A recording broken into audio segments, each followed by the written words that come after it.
Hello, Internet. Gino, that Pinguino Grieco here again with another episode of Deep Listens.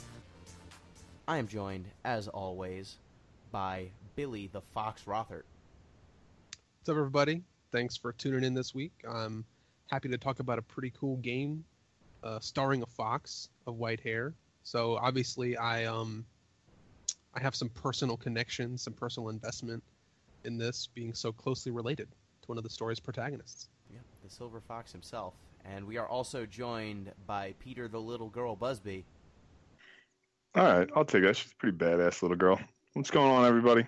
Like Billy said, we're diving into some fox and girl-based video games today. And I'm not a member of the furry community, but I appreciate their commitment to foxes. So hopefully some of them are joining in with us today as well. Yep, and if you could not pick up from our introduction, we are discussing Never Alone today. The awesome little indie game that came out in 2014, kind of covering some Alaskan Native folklore. So before that, just a reminder, you can get in touch with the show at deeplistenspod, deeplistens.libsyn.com. We have comment sections, and deeplistenspodcast@gmail.com. We do not have feedback for this week, so, we say this every week. If you want to send an email, go right ahead. Or don't. Continue to not. So, Billy, you picked Never Alone, so why don't you give us a little summation, as you want to do, about this game? Yeah, so this game's pretty interesting because it is a story about another story. That's kind of hard to describe at first. But the setting of this game is one of the groups of Alaskan Inuit people native to, I guess, sort of a northern and northwestern coast of Alaska. The Inupiat, I think, is the close enough pronunciation that I'm not embarrassing myself or disrespecting that people. They have a particular story that they tell, and this game is a reimagining, a new rendition of this sort of classic folktale from this group of people, and it revolves around, in this case, in Never Alone's case, a young girl named Nuna and a white fox character. From the very, very beginning of the game, you are told that in their village, they live obviously in sort of an Alaskan tundra type landscape, but all of a sudden these blizzards start happening, and not just one, but multiple blizzards back to back, and they can't figure out why the weather is acting so weird. The situation seems dire, and this young girl sets out on a journey to find out what's making all these blizzards happen, in an attempt to either reconcile whatever transgression they may have done against nature, who these people believe to be sort of a sentient entity, or figure out some other reason why these blizzards are happening and maybe perhaps stop them. That's sort of the motivations that we get at the start of the game to go on this adventure, is to be this young girl and go find out why all these blizzards are happening that's threatening our village. Yeah, Nuna's village is also attacked by the Terrible Man, who comes and burns down a bunch of the huts of her kinsmen, I guess. And so that's another reason she kind of goes out. So you have these dual antagonists of kind of nature, the blizzard, and the Terrible Man. And you're kind of dealing with them with your little friendly fox on your side. And so why don't we discuss just at first Never Alone as a game, and then we'll expand out, because Never Alone has a very interesting development story, and it has some very interesting kind of cultural artifacts thrown in with the game that I feel warrant discussion unto themselves. So, Never Alone, you can play it co-op, which is pretty interesting. But if you're playing single player, you are controlling Nuna and the fox, kind of swapping between the two characters to kind of achieve different things. Nuna can jump slightly higher. She's slightly taller. She eventually gets tools like a bola to throw at objects. And the fox can communicate with spirits, which causes these kind of spirit creatures that help you platform Either they'll, a spirit crane will come, or a spirit loon will come and make a platform with its bill, or like a spirit, I don't know, like monkey rock thing. Yeah, there was salmon in the water areas. Yeah, spirit salmon. All sorts of weird spirit animals that will come and make platforms for Nuna and the fox to traverse when they can't otherwise, climb up structures or jump across gaps. And he also can clamber up walls that lets him get a little bit higher up. And those are the main mechanical differences between the two characters. So you kind of need to use these two in coordination to solve a bunch of different puzzles. And for most of the game, it's just, you run into different obstacles. One of the two characters can get someplace that the other character can't, and then you use whatever their unique abilities are to kind of overcome the obstacle. Maybe there's a hole that the fox is small enough to crawl through that Nuna can't, and then the fox crawls through and, finds some helpful spirits that will help Nuna kind of either go over or under that gap. And that repeats a whole lot. So what do you guys think of just the general gameplay at first? Anything jump out? It's a pretty straightforward platform in the way you described, Gino. One thing that I did enjoy was the more I want to phrase it. Basically the situations where something's chasing you. Like that added attention to the gameplay in certain moments that I thought, not necessarily lacking given that it's a platformer, but it just added a layer to it that I particularly enjoyed when you had that sort of race against the clock mentality. Yeah, and I think that in those moments where there was racing against the clock, they were pretty forgiving about respawns and getting right back into the action, which I found to be pretty key early on, as you kind of... The jumps are pretty loose in this game, and your characters, I found a couple of different times, like I would be using the bola or making a particularly long jump, and would just screw it up just a little bit. And in those chase sequences, that's usually enough to just make you dead.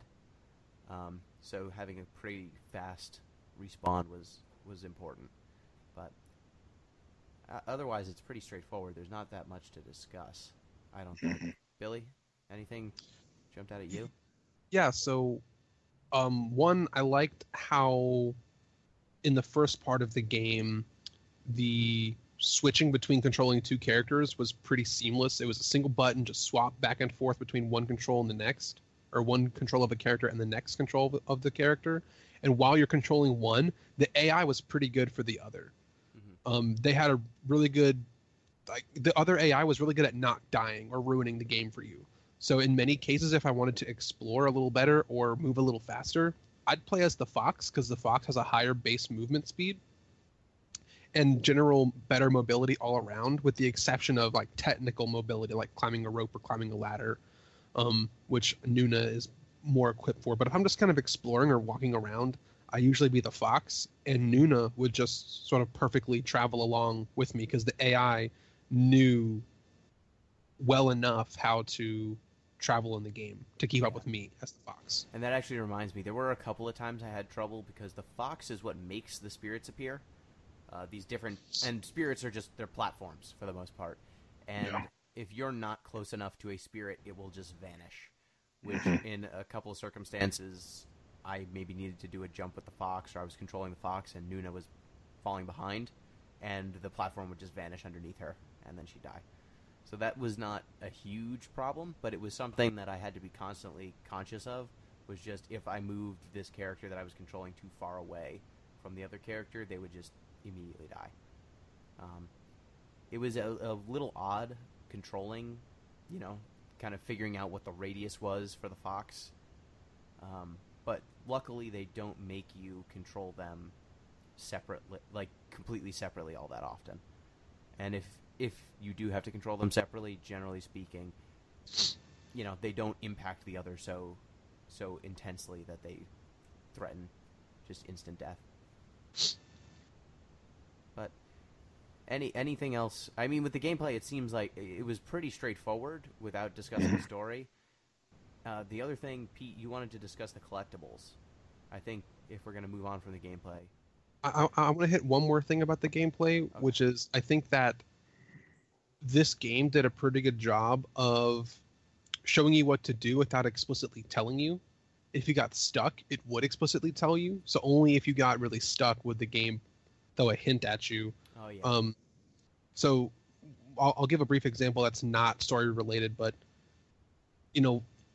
you might be trying to climb up a platform or push something down off a cliff and not quite know how to do it, and the game will give you a hint of just sort of drawing a little picture of your character doing something, and you'll mimic essentially what that image is doing to learn what you need to do to advance. But in most cases, the game doesn't tell you how to play. It just sort of lets you learn organically by presenting a challenge in front of you and saying, well, I guess I need to jump here now.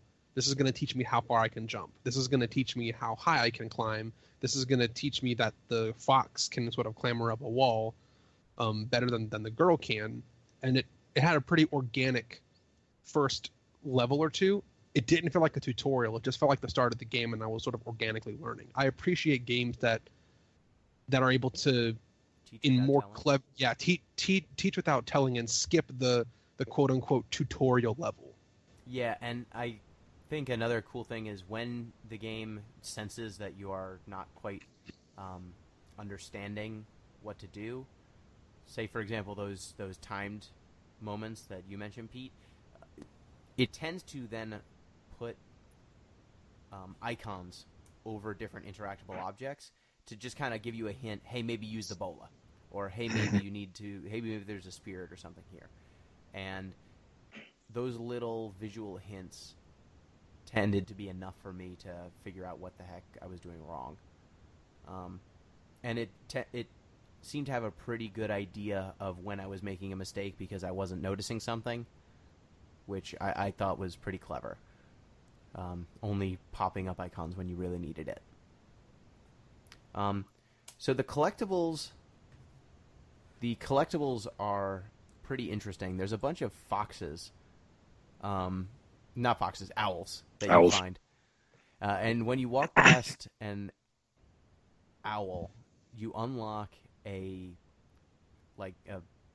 documentary video, basically, that is relevant either to the story or to some object you just found or some location you're visiting. I thought it was a really interesting way to use collectibles. As the collectible master, I think that I've been looking for a good reason to say this is why collectibles should be in games, is because it offers the player an opportunity to go just a little bit out of their way, or maybe even not that much out of their way, to learn more about the universe that the game's trying to present to you. And this is the example that I was waiting for. And there's a tangible reward here in the way that, a lot of video game collectibles are just sort of, bits on a page or whatever, right? They're just filling in sort of statistical gaps. Whereas here, you're actually learning something. You're getting some sort of wider benefit, wider knowledge about what is a traditionally very overlooked culture. So it provides an impetus or a benefit. It gives a wider context to these collectibles. Yeah, and it also makes sense because this game is really unique in terms of how it was developed. Never Alone was developed by Upper One Games, and Upper One Games it was actually initiated. It's a company that is indigenous owned, and it was made specifically to make games.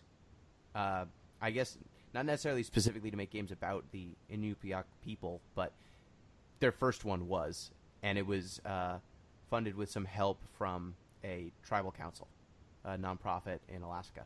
So this game is as much cultural storytelling for the purposes of kind of having people understand this culture better as it is kind of a piece of entertainment to be consumed. It is equal parts documentary and game, which kind of leads to me having to read it through two very different lenses and standards of judgment, because if this game came out and it was, Ty the Tasmanian Tiger and his fox buddy Foxy kind of running through a background, a neutral platformer background, I might judge it a lot harsher than I do right now, because for as basic as it is, my draw to this game is as a documentary, as a piece of cultural storytelling, rather than as a independent,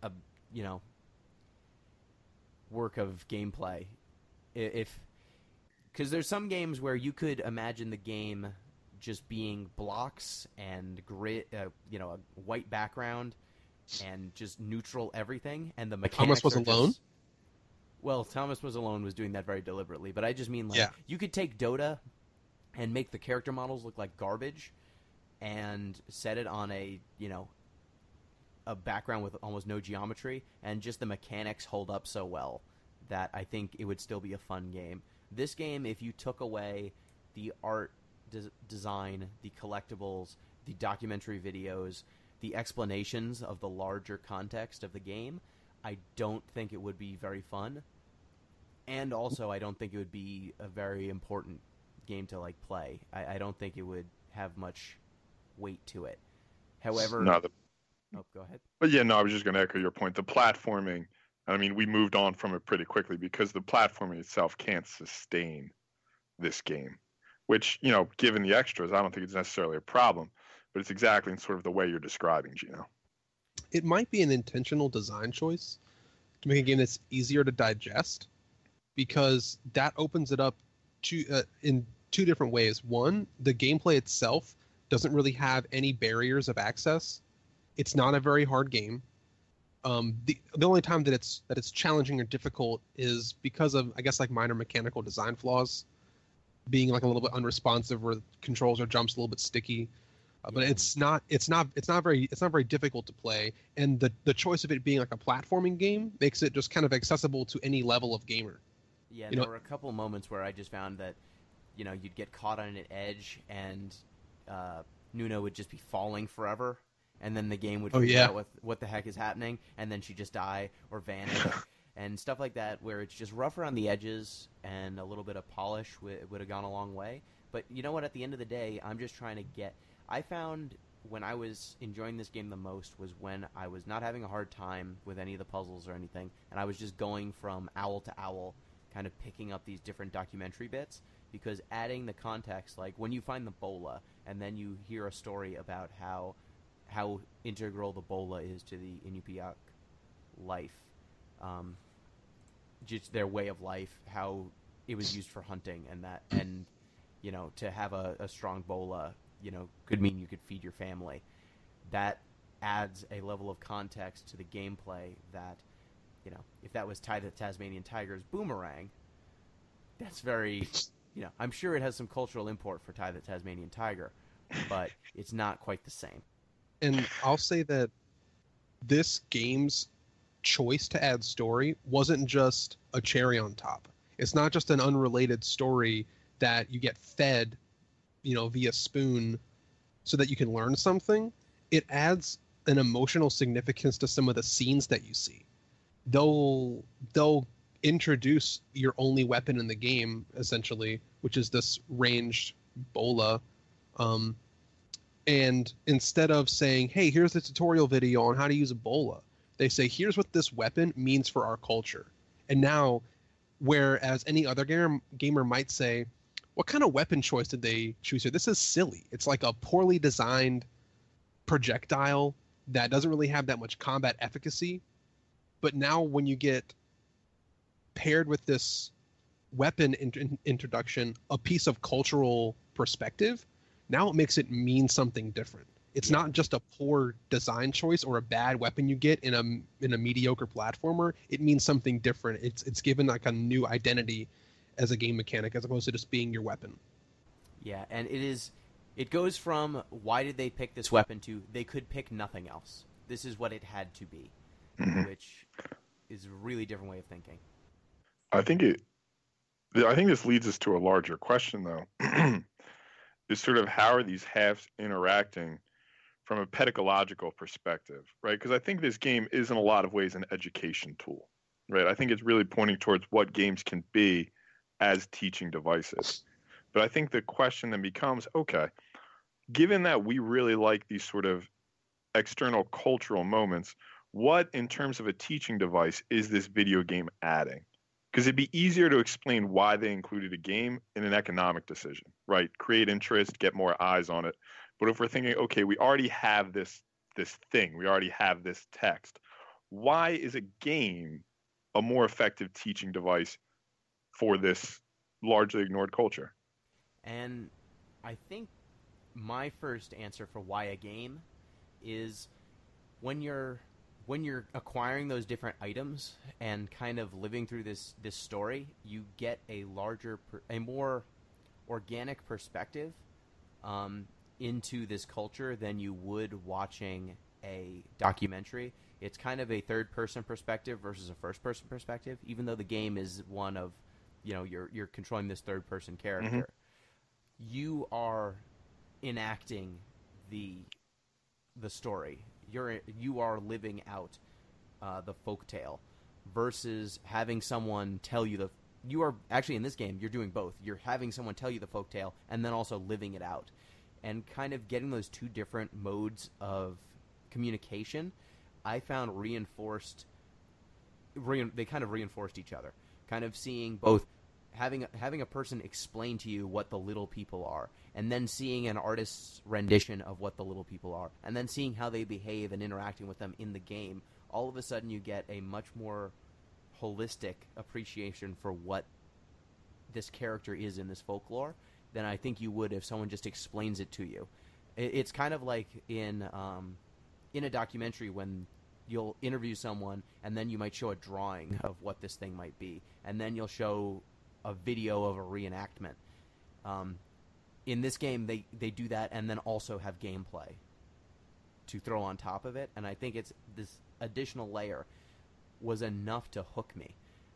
It also meant that instead of being a third-person kind of reactive participant in this documentary, because I had to seek out the owls and kind of find them, I was always excited every time I got to see more documentary instead of kind of sitting there and watching a documentary happen to me, And so it both worked as a connective tissue between these bits of documentary and also an incentive structure for you to want to see them.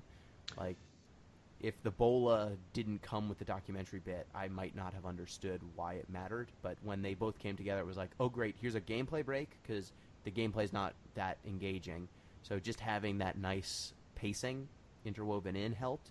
And then also it gave larger context to everything. I want to echo, or sorry, I want to respond to Pete's question directly, because I think of something different when I hear Pete ask the question, why choose a game? But I also want to add a little bit to what Gino was saying about how we can understand something. I mean, if this game's intent was to try to help us understand a particular culture, it had to do that in a specific way. And I think you're right, that just having a documentary or just reading a book or just going to see a piece of artwork about this wouldn't cover it. Outside of the podcast, I do work as like an educator, and you have to. The goal isn't just to teach, but to help a person understand. And I think this game is not just throwing information at you, but trying to help you understand or gain a particular insight. And taking a more academic thing, in my case, the subject that I teach is math. And if I have to teach an 8-year-old who's never seen a fraction before how they work, I can't just show them a picture, and I can't just tell them what it is. I have to do all of those things at once elegantly. So maybe I'll explain it to them verbally, and then I'll also draw them a picture. Maybe I'll go grab a cookie and I'll break it in half, and I'll say, this is what a half looks like. You've done this before.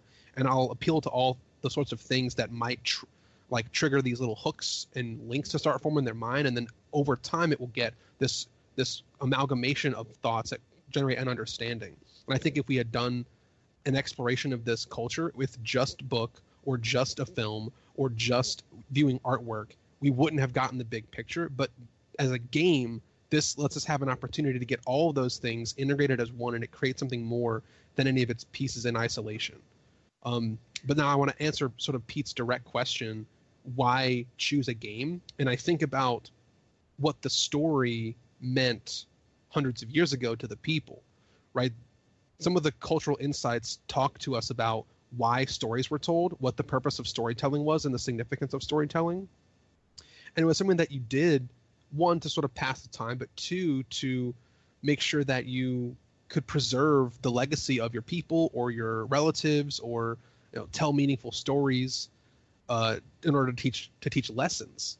And I think that this might sound weird, but if they had access to video game technology, then they might have just chosen to use that as their medium in the first place.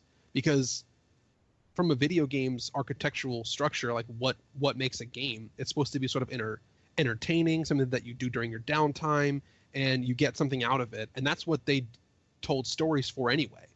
So making this story into a video game just seems like the next logical step from their original storytelling practices. Yeah, and it seems like this game's story, the story of Nuna, it's kind of a didactic story. It's meant to teach you a couple of different cultural lessons, and I think they did a good job of just picking a story that it's not specific enough that someone who is outside of the culture could not understand what they're trying to teach. It's pretty similar to, in terms of what lessons it's trying to teach, to other fairy tales you might hear, but I think it conveys enough generalized information that it really works. And just having it be this didactic story, I think it works pretty well with gameplay and kind of wrapping those things together. For as much as you disliked didactic storytelling in Undertale, Pete, I feel like it works here when it's going for something a lot simpler and is not asking as much of you in terms of time. Yeah, well, first off, I just like the style better. That's part of it. But I think also what helps it immensely is sort of the remove of the most overtly didactic moments from the gameplay itself.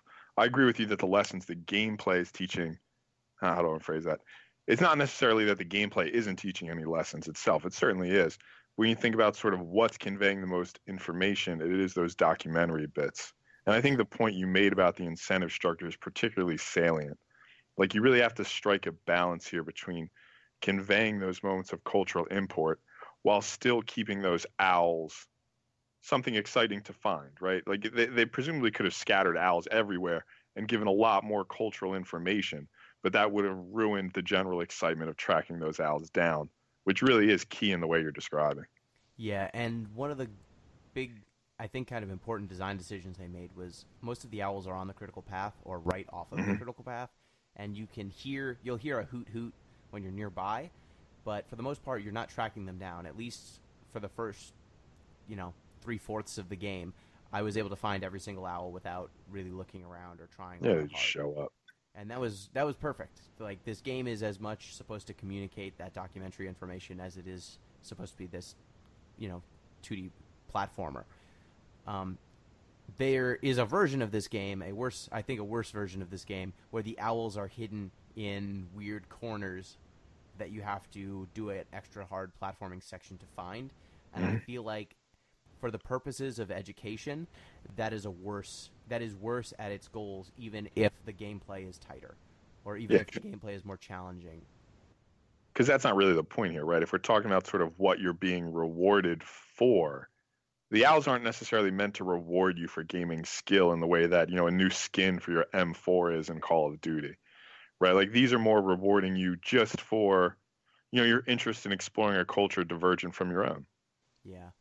These are closer to Mario coins than, like, the big coins that are, the 3 giant coins that they hide in most, like, contemporary Mario levels, which I think is a smart way to do it.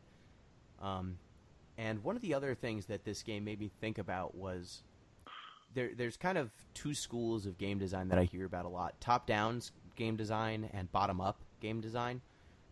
Top-down is you start with this general concept, generally a story concept or an existing narrative, and you are building mechanics from that high-level information, versus bottom-up, which would be you come up with a cool gameplay hook or a mechanical idea, and then you are trying to build story and character atop of it to, flesh out a world. So a good example. This game would be an example of top-down. We have this folktale. We want to tell it. What mechanics flow out of here? Okay, the bola is really important in this culture. We should have a bola mechanic. Okay, being friends with the environment and kind of one with the spiritual world is really important. Okay, a fox. We have this person who has this cool story about having a fox pet, as a child. What if it's a child and a fox? And, you start getting mechanics based out of that. What if the fox, animals are supposed to be more in touch with the spirit world than humans. Okay, what if the fox made spirits appear? Versus something that's really bottom up, which I think Mario games tend to be a good example of that. Like, there's no good reason for Mario to have a cat suit, except that the cat mechanics are really fun and are interesting. And so the idea... Actually, the cat suit is probably top-down, but some of the other mechanics are more bottom-up. Cat suit's more like, okay, he's a cat, what does that do? Or like, hey, he's a raccoon, what would that mean? Kirby maybe might be a bottom-up. It's harder to find. There aren't clear-cut examples. Most games use elements of both. But I think that this game is a pretty good example of top-down done right, where the mechanics, although they very clearly come from a cultural place and from kind of making it work with the story, the game is not the worse for it. There are some times where you really have to shoehorn when you go top-down, and things get way too specific and hard to learn. I just think of, for example, Magic the Gathering. There was a set that was based on Japanese folklore, and it was very specific, and not too many people knew the folklore they were invoking. So there were some mechanics that were just like ninjutsu, and here's these different spirits, and there's a spirit realm, and there's mechanics that involve spirits. And because these are very specific things from a very specific culture, it just doesn't blend well with the rest of the game, or with the rest of Magic history, versus things that are a little bit more modular.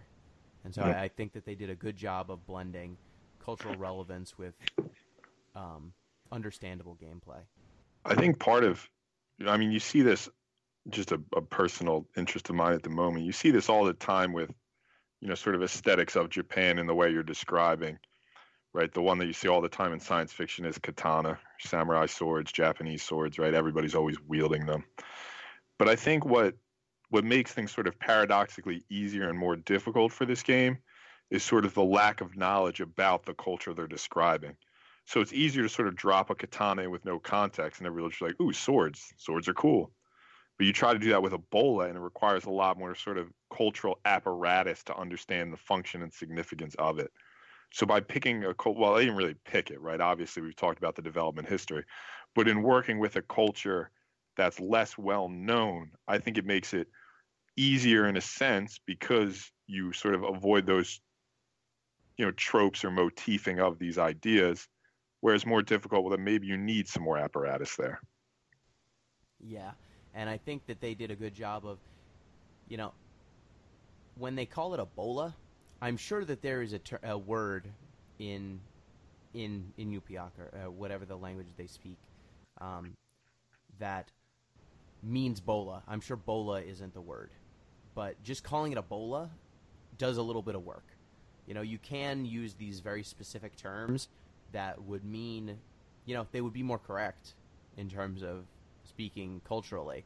Like, even Nuna, the character's name being Nuna, that's a pretty easy to pronounce name. That is, not that different. Calling it, an Arctic fox instead of calling it whatever it would be in its native tongue, those little concessions to accessibility are enough to make the difference, I think, in terms of understanding for a player, and it leaves the door open for more and more people. So with that, I think we should discuss the turn that happened in the game. So early on in the story, you're Nuna, you have this fox, you're moving along, and you see a lot of really cool cultural things, like the Northern Lights kind of being spirits of I think children that come down and catch people who aren't obeying. what their parents tell them to do. You see a polar bear, and you have a big interaction with a polar bear. Poor polar bear. It just wanted to... It's just a hungry polar bear. They've been mating with grizzlies lately. What? Yeah, polar bears and grizzlies have been mating more as a result of climate change. They're encountering each other now. Oh, no. Yeah. Does that mean that there's a super bear out there? I don't think it's like a liger situation. Like ligers get way bigger than either lions or tigers. I don't think it works the same for bears. Well, that's good. Yeah, I just don't we're want... I don't want a polar bear that is as big and angry as a grizzly bear. Polar bears, I think, are bigger than grizzlies. Less angry, no. but they're larger. Well, then I don't want a polar bear that is as angry as a grizzly bear. Yeah. But, you have that interaction. You have some of the other moments. You find a village that's kind of built on this rocky island, kind of built up, a rock face, which is super cool. And then it's got this kind of a documentary tie-in to that. But then eventually you run into the terrible man who is after your bola. I guess he burned down your village just trying to take Ebola. Right? It seems a little intense, but sure. It's a little much, but you eventually find him and defeat him. But I believe he ends up killing the fox, right? Yeah. Snaps its neck. Yeah, he snaps your little fox buddy's neck. Savage. Yeah, it's real messed up. Dude doesn't mess around. And then you mess him up. Word. But when he snaps your fox buddy's neck, the fox is not gone forever. The fox comes back as a little ghost boy. Yeah, little fox spirit. Yeah, little ghost boy spirit fox thing. It's kind of like a little boy in a onesie, like a fox onesie.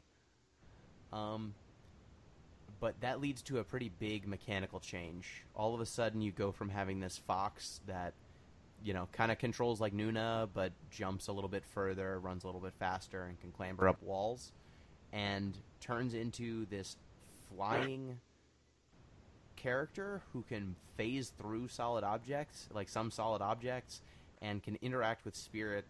Basically has a button that what jump used to be is now kind of control spirit. And it allows the fox to manipulate some spirits that can move. You can kind of run up next to them and then lasso them towards Nuna and interact with objects in the environment. At this point, you start running into things like trees that the fox can kind of fly up next to and grab the spirit of the tree and bend the tree's branches to let Nuna jump onto them. And I found that for me, this was the moment when the game stopped being enjoyable to play. Yeah, I think the gameplay definitely takes a turn for the worse. Especially, I can't imagine it being particularly fun if you're doing co-op either, to control the fox at this point. Yeah. Billy, same for you? I didn't have a problem with this part of the gameplay. I recognize it as being a jump in difficulty, and I would have been, I guess, more disappointed if they never made the game a little bit harder. This is definitely an unexpected turn, a gameplay mechanic turn. I'm not going to call it bad yet. So my problem with it is not necessarily the jump in the difficulty. It's more the difficulty of the control. I found that the fox, when you're flying the fox around, it's, one, just kind of harder to know where you're going. Because up until now, you were able to move just in a two-dimensional plane with both characters. And so it wasn't that hard to figure out where you needed to go. There were only so many places you could jump to. But when you suddenly have a character that can fly in all directions and through certain objects, all of a sudden platforming just becomes a lot more open-ended. And the levels also kind of opened up at this point. You'd get points where Nuna would jump from tree branch to tree branch, and you'd lose orientation with the ground. And so it just became a question of where am I supposed to go, because I can move in 2 or 3 different directions. Which is the correct direction? Which way is the owl? Which way is the exit? And I would just completely get disoriented. And when that would happen, I would have problems with the fox, because I believe the fox can't really leave Nuna behind. You need to keep him relatively close to her. But there's a lot more futzing you can do with the spirits when the fox is a ghost versus what you could do when the fox was a regular fox. when you're controlling spirits with the regular fox, the spirits just kind of follow you wherever you're walking. When you're controlling the ghost, you have to press a button to kind of beckon to the spirit, and then whichever direction you move, it follows you in that direction. So if you're messing with a tree branch, if you were the regular fox, you could maybe go up, down, left, right, and that was it. When you have the ghost fox, you can go full 360 in all directions, and then with a little bit of give in terms of distance. So you might be able to pull it left and then down, or up and right. And this slight difference made the platforming a lot more difficult for me, because there was just a lot more possibilities in terms of orientation for jumps, in terms of how platforms could be structured. So it felt like sometimes there were correct ways to have these oriented, but there was enough play with how these things would move that I would sometimes just leave things not quite moved in the right direction. And there are times at this point in the game where you have those time sections, but also you have a character who has kind of this imprecise movement. And the combination of the two just messed me up a whole lot of times. Yeah, I found it became an exercise in basically guess and check. Like you would sort of swing the fox around until you found where the spirit was, and then sort of draw it back to Nuna. So just in a way that even with the fox, when you couldn't see the sort of spirits you had to track down, it was fairly obvious to figure out, okay, here's how I had to move, whereas you can't with the spirit. I didn't have a big problem with controlling the spirit. I think I understood it a little bit differently. I don't quite think that the controls were that if you moved, the structure moved. I think it worked more like you pushed a button and they like magneted towards you a little bit, but they had like a leash, so that if you move too fast, you might lose connection with that interactable. Yeah, but, and that happened to me all the time, where I would lose the leash, and then I would have to fly back towards the thing. And there were times where the thing that I didn't understand was, did the leash get broken because I moved too far too fast, or did the leash get broken because that is as far as the thing could move? And sometimes it was case A, sometimes it was case B. Sometimes the tree branch couldn't go any further, and sometimes I just moved too fast. And when there were two possible explanations, sometimes I would misinterpret which explanation was actually the cause. So, I would move too fast, and I'd be like, oh, that's as far as I can go. I guess I can't, I'm gonna make my sort of like my final case about why I don't have a problem with this part of the game, and I'll draw an analogy from other games that do stuff similar to this, though not quite the flying companion that moves the world. But in this part of the game, lots of what was happening was on rails at this point. You were sort of running from a environmental hazard, or you were interacting with some sort of time-based situation. And I think these are more of the pain points for this part of the game than the untimed exploratory parts. Would you guys agree? Yes. The time parts were much worse. Mm-hmm. So I think about a game like Limbo, or a game like I Want to Be the Guy, for a more extreme example, or any of those kinds of games where no matter how much intuition or instinct or skill you might have, some stuff's just going to kill you because you don't know what it is, right? That's what happens in those games. For a game like Limbo, for example, which I think is a great game, you might say, step on a switch. Oh, it was a trap. I've just learned to not step on that switch. It's designed to kill you so that you learn something. I don't think this game was trying to get us killed so we got better or memorized a sequence, because as I was playing some of these sequences, yeah, I would die like maybe in the first 10-20% of that sequence, but then I would just sort of get like the rhythm a little bit better, and then I wouldn't die to bullshit anymore, because I would just know kind of how the flow was supposed to work. And because I wouldn't die in later halves of those combat sequences or in the later halves of those escape sequences, I didn't think it was poorly designed so that you just had to die a bunch of times to memorize the pattern. You know what I mean? My problem was not that you had to die a bunch of times to memorize a pattern. The problem was that I knew what the pattern was from, point maybe the second or third time I had to do it, and just the gray areas between how different platforms could be structured and where I had to go were just gray enough that I would just make a small mistake, and because it was timed, I would just die. Like, there's a segment, you eventually find the source of the blizzards. It's a giant man with a ice pick, basically, or an axe, cutting into a glacier and kind of blowing snow, which is awesome. It's really cool when you find the giant man. You climb up the giant man, you steal his axe, which it's unclear how Nuna is able to carry this giant axe, but she can get it done. And then you're kind of running away as he's chasing you, and if you linger in one place for too long, the snow catches up to you and you die. And I was fine for most of it. You kind of run backwards through a lot of the levels that you went through earlier in the game. But there was one part where there's this tree that gets ensouled. Kind of like the spirits are so in it that it gets up and walks and moves with you. And the problem I had was this tree will walk, and then it will go into some deep water, and branches of the tree will go underwater. And if you touch the water, you die. And then, the tree will go underwater, then it'll go above the water, and maybe you need to run on some platforms while it's underwater so you can meet it on the other side. And then it'll go up again, and then you need to jump off before it, slams into a wall. And each of those different moments, if I did a bad job of controlling the fox and positioning the platforms, any of those things could cause me to die. If the branch isn't in the right place, I could die. If I don't do a good job of jumping to the highest branch so that I don't end up in the water, I could die. If I don't position, the platform where I'm trying to jump to correctly, I die. And it was just doing that over and over and over again when I intellectually understood what I had to do.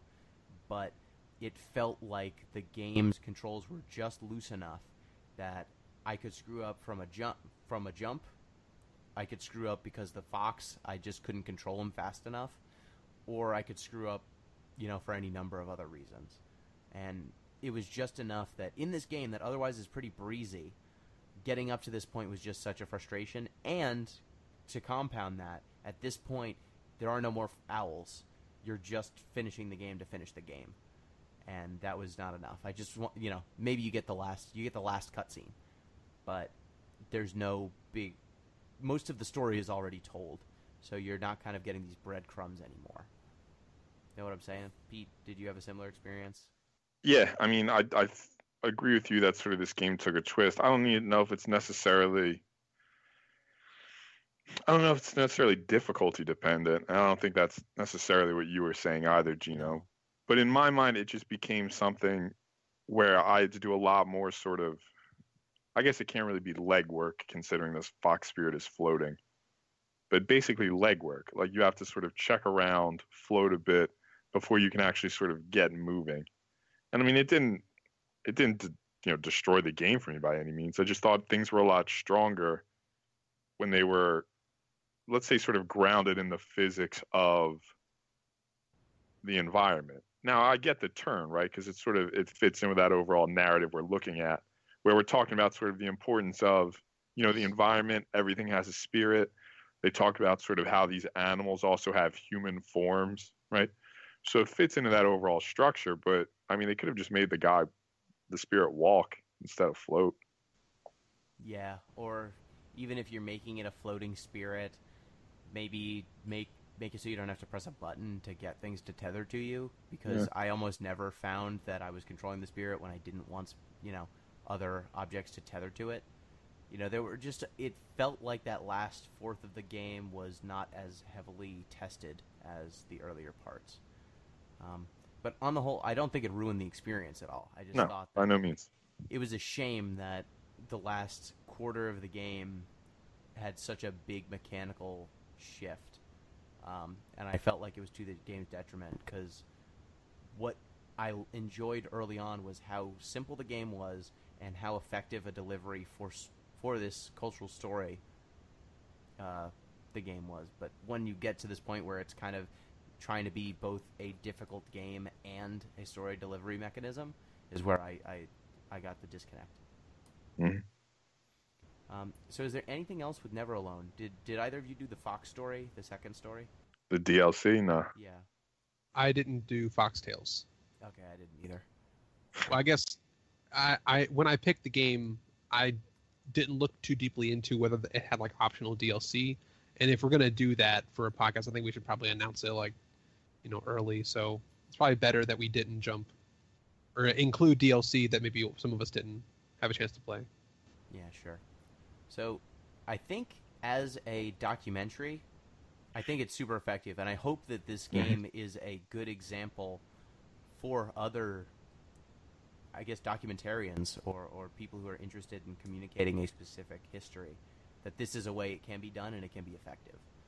Because I think for video games to kind of become a more adult medium, you need, or you don't necessarily need, but I think it's encouraging that different styles of storytelling are coming to this medium and finding representation here, and not just kind of these blockbuster stories and these kind of more trivial narratives, Yeah, I'd like to see. I don't know if renaissance is necessarily the right word. I'm not dialed into the, video game teaching scene, but I think it's sort of a problem that Oregon Trail is sort of still our touchstone for what games can do in terms of education.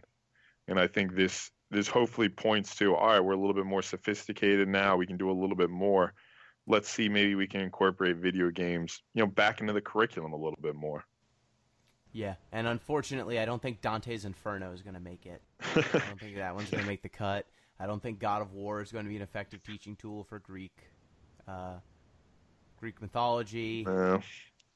Moby Dick might make a pretty cool game, but...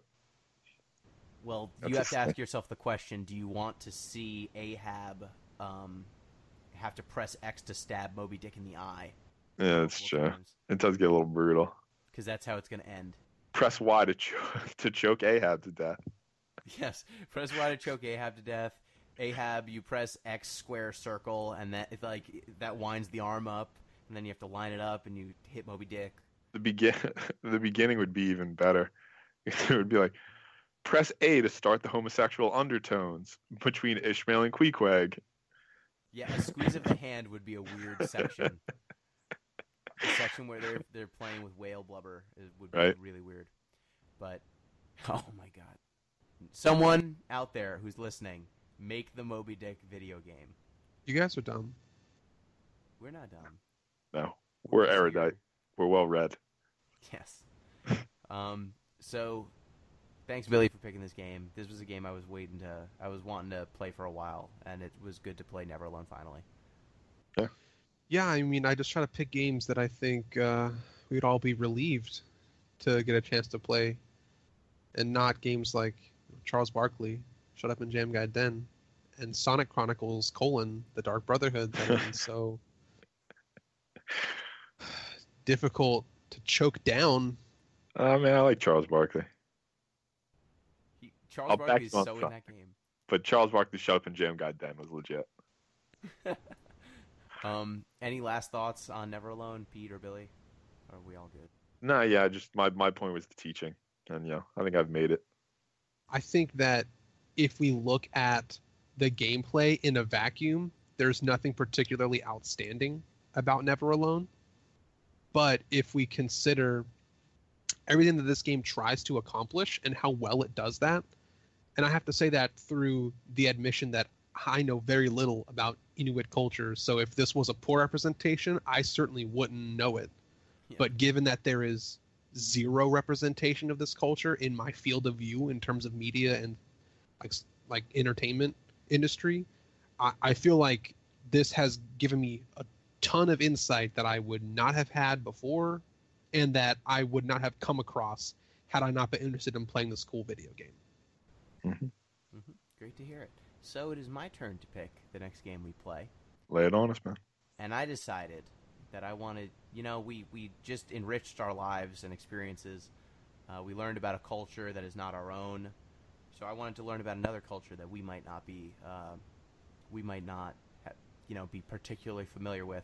And that is skater culture from the 1990s. Skate or die, bro. Skate or die. That is skateboarding culture.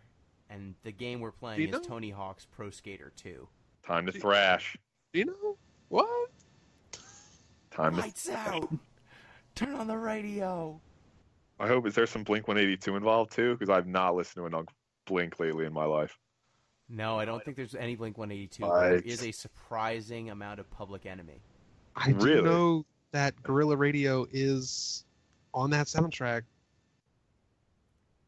That's some. They have good music in Tony Hawk Pro Skater 2. There's I'll give them that. multiple songs from Rage Against the Machine. I think only one. I think only Guerrilla Radio, because they have to censor it all. There's they one can't at have the beginning of there's one at the beginning of the game, and then there's one that will play when you're skateboarding. So the reason why I wanted to pick It's two songs of the same thing. Oh, they are? They're Yeah, the same it's two song? songs. Damn it. Worth listening to twice though. Yes. The reason I wanted to play this game was I have owned it for a while. I have not played it in a very long time. And this is, in many ways, it might be one of the greatest sports games ever. I Okay. think you're right. Okay. It's one of the most beloved, and I feel like I should have a greater understanding of this game and why the hell it's never worked ever again. Like, Just- Tony Hawk's 2 and 3, but ever since then, it's been a slow descent. Thug was pretty good. The first Um, one. This game has nearly perfect ratings and reviews across multiple rating systems, and I'm going to look at this game and try to figure out why. That's it. Because at face value, I'm not saying it doesn't deserve it, I just don't understand. I'm just gonna nail gnarly tricks. I want to just gonna get be over educated. here. I'm just going to be over here earning money until I can buy the Pizza Boy. I'm just gonna shred. Yes. I'm just going to play some skateboard. Yeah, there you go. Nice. That's Kicks the and term. flips. Or would it be flips and kicks? I don't know. Either one. I'm gonna pop a wheelie. You're gonna fakey? I'm gonna come back with an entirely new dialogue, or sorry, an entirely new dialect for the next podcast. Probably, I'm just Yes. gonna speak kind of like thieves can't, but like skate can't. There's just gonna be like this like sub dialogue that only skaters can understand, but to everyone else it just seems like jumbled up regular colloquial phrases. Yeah, bro. If we're not talking purely in 90s skater slang for the next podcast, I will consider this a gigantic failure. You're setting expectations, man. I don't think I can ever live up to them. I've been reading Snow Crash. It's also set in the 90s, and it is itself completely full of skater lingo. So I am ready. God! Perfect. So next time we will be playing Tony Hawk's Pro Skater 2. Thank you, Billy. Thanks everybody for tuning in. Never Alone was super fun. Looking forward to Tony Hawk's Pro Skater 2. It's probably the best game Gino's picked. 2 months. So Well, I I'm mean, happy at least with the with this turn of events. It's not Just heavy based on competition. Metacritic. It was Sonic Chronicles and then Silent Hill 4. Colon the Dark I think Brotherhood. Silent Hill 4 was pretty. It was okay. Yeah. It was begrudgingly viable. I picked Overwatch before that, but you didn't get to play that because of your affliction. Good. And then I guess what was before that? Charles Barkley shot. Yeah, Billy, you haven't enjoyed a game I've picked in 4 months, 5 months. I think I commented. I probably gave you a compliment maybe like 15, 20 podcasts ago. I was like, Gino, I should really take more consideration in the games you recommend because you recommend some really fucking good games. This is I back when you remember were that playing happening. games like Undertale and Thomas Was Alone and The Witness. Like, you picked some fucking sick games, dude. And then you went into this like trash And there's a heap of Tailspin. dumpster. Okay, yeah, Pete didn't like Undertale that much, but think about games like The Witness and Thomas Was Alone. Thomas Was Alone was legit. Yeah, That's like a good those pick. some great picks. Gino, do those picks again. What was man. the one with the blob at the end? Inside. Inside. That Yeah. one was weird too. I like that That one. was Is that your also pick, pretty Gino? good. Yeah, I mean, you picked it, but you asked. You didn't You're have right. a good pick, and You're so right. I gave you some tips. You But- deserve credit for that one, yeah. But I've been using my picks to pick games that I did not understand why they existed for a while because I am a student of the craft. I need to know the successes and the failures. Student of the craft, so you need to study Charles Barkley's Shop and Jam Guy Den. That game. So I'm just going to give a little hint, a little preview of our Game of the Year podcast. My award for this year, because I think it will explain what my picks have been.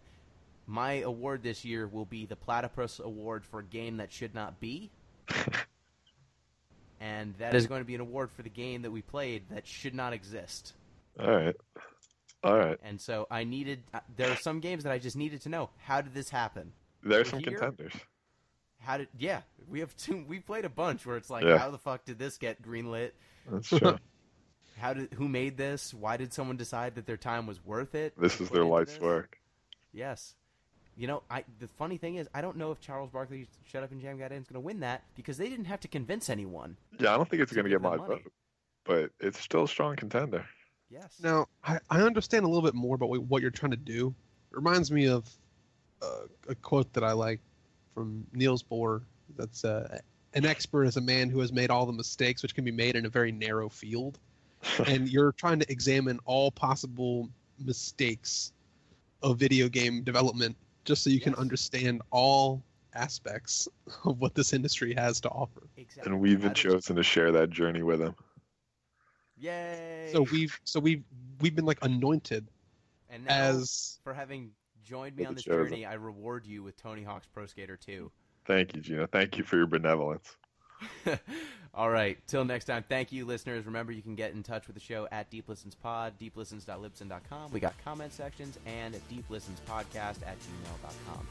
Till next time. Peace.